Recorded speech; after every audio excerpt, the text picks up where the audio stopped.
Quelle a été la politique étrangère de la présidence Trump ? Il y a une politique étrangère de l'administration Trump pour son premier mandat. Je distingue sur les 4 années depuis janvier 2017 et son entrée à la Maison-Blanche 3 phases différentes. Une première phase de continuité avec l'administration Obama, où véritablement sont aux manettes encore d'anciens officiels de l'administration Obama qui dressent le panorama d'ensemble de ce que sera la présidence Trump avec des intangibles qui sont le doigt pointé vers 2 puissances que sont la Chine et la Russie.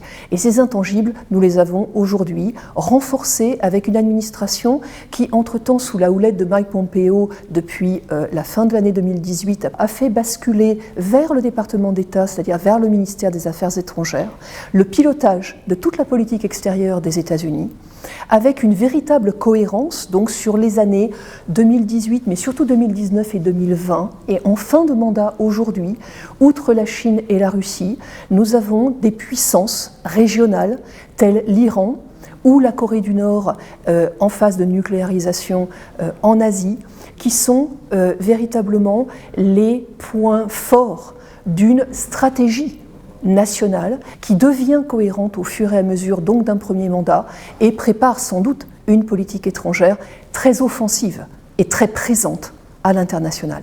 Parmi les points forts que l'on doit retenir, il y a cette volonté évidente, politique, électoraliste, surtout cette année, de rupture franche avec toutes les présidences avant lui, que ce soit celle de Barack Obama, mais également avec George W. Bush, présidence républicaine avant lui, Donald Trump souhaitant réécrire les livres d'histoire.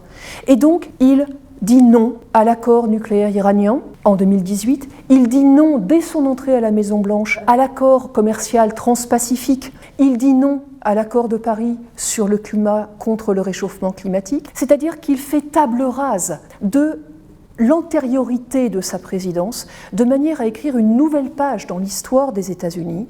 C'est lui-même qui le dit, c'est l'ADN de sa campagne électorale de 2016 et à nouveau en 2020, même s'il est aujourd'hui le président sortant.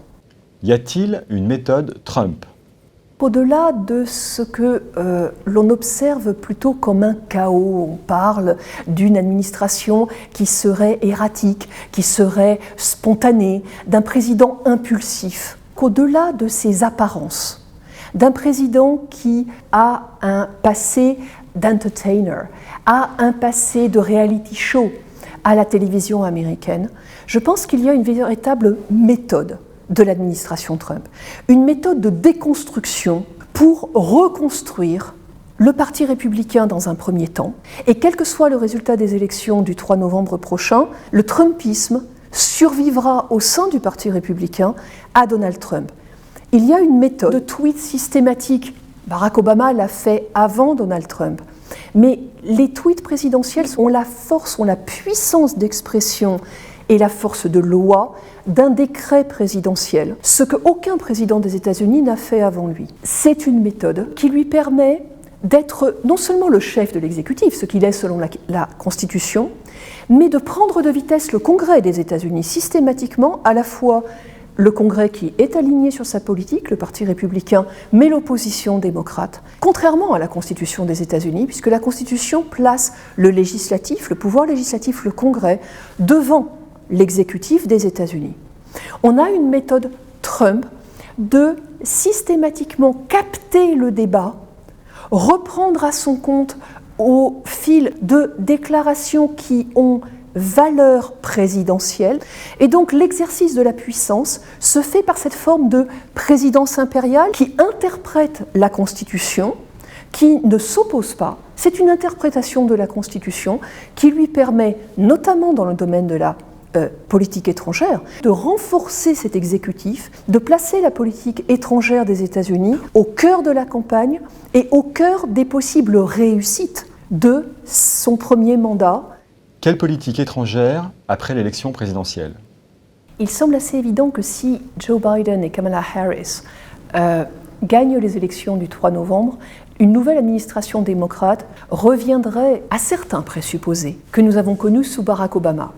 On a beaucoup tenté de comprendre où l'administration Trump nous amenait sur le plan du multilatéralisme global.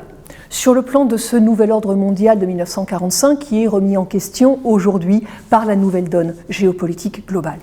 Il est certain que si Joe Biden entre à la Maison-Blanche le 20 janvier 2021, ce multilatéralisme cher à Barack Obama et au Parti démocrate depuis 1945, et ce modèle de multilatéralisme négocié, pacifique, diplomatique, pourrait permettre un retour vers des négociations avec l'Iran sur l'accord nucléaire iranien, on peut imaginer, aussi sous l'impulsion des Chinois, et d'un dialogue stratégique qui se rétablirait entre Washington et Pékin, que les accords de Paris sur le climat pourraient connaître une deuxième vie.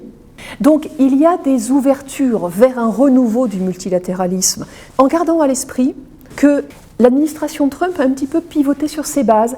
Elle reniait systématiquement tout le multilatéralisme de l'ONU à l'OMC, en passant par l'Agence internationale pour l'énergie atomique. Et on voit aujourd'hui un retour des États-Unis, en partie en réponse à l'entrisme chinois dans ces entités multilatérales, mais également parce que la main tendue de l'Union européenne vers Washington a été saisie pour tenter de restabiliser un ordre mondial qui n'était plus aussi favorable aux États-Unis. Il reste à savoir si, au lendemain des élections présidentielles et du Congrès des États-Unis, ce nouvel ordre mondial multilatéral sera plus progressiste si Joe Biden et Kamala Harris sont élus, ou s'il sera plus conservateur sous l'impulsion d'une deuxième administration Trump-Pence, peut-être avec Mike Pompeo, et une certaine continuité vers un internationalisme plus conservateur sous l'égide donc d'un Donald Trump II.